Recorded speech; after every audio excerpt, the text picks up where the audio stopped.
decidimos. El séptimo periodo ordinario de sesiones de la Asamblea Nacional del Poder Popular en su 9ª legislatura inició este miércoles con la presentación de 13 nuevos diputados de acuerdo con la ley electoral.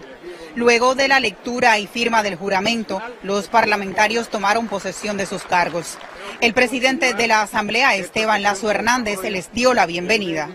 Los diputados aprobaron por unanimidad una declaración en nombre del pueblo de Cuba en contra de la estrategia de guerra no convencional lanzada sobre el país y que ha estado organizada y financiada desde la administración estadounidense.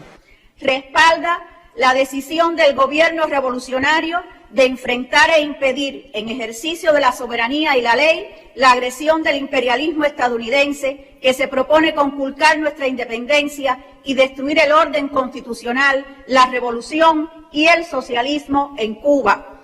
Condena el bloqueo económico, comercial y financiero impuesto por Estados Unidos de América contra Cuba, que se ha extendido por más de 60 años. En esta jornada, el viceprimer ministro y titular de Economía y Planificación, Alejandro Gil Fernández, informó ante los diputados el comportamiento económico del país hasta el cierre de septiembre. Explicó el impacto de las medidas de recrudecimiento del bloqueo y la pandemia de la COVID-19 y cómo se ha vivido en la cotidianidad de los cubanos. La economía cubana ha perdido 13% de su Producto Interno Bruto entre 2020 y lo que va de 2021. A pesar de los esfuerzos realizados por el país para respaldar productos básicos a la población y potenciar la venta en pesos cubanos, todavía la oferta está muy por debajo de la demanda.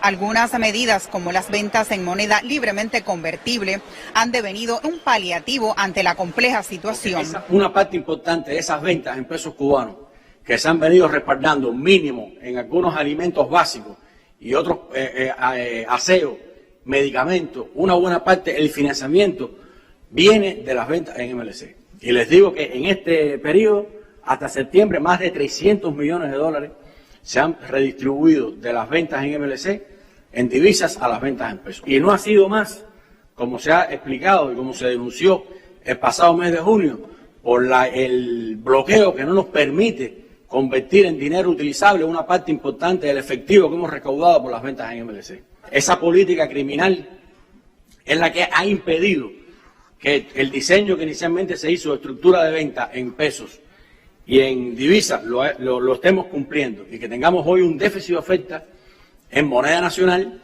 que evidentemente, como planteó nuestro primer secretario en el recién concluido pleno del Comité Central, es aprovechado por personas inescrupulosas para comprar y revender a precios muy superiores a los precios oficiales del gobierno.